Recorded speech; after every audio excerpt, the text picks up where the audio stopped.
In this video, we will cover how to copy the card on the Ag Leader PF3000. First, press Setup, press Card,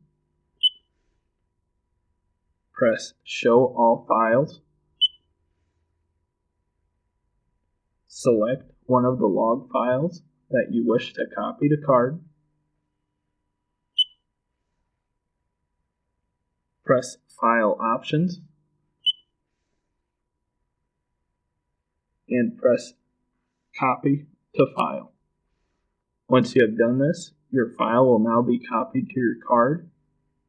From here you can press Exit.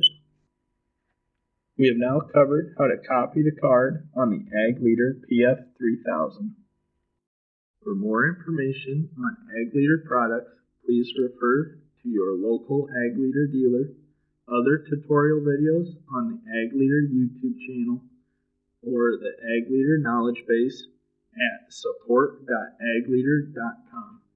To find an Ag Leader dealer in your area, please visit our website at www.agleader.com and use the Find a Dealer feature located on the homepage.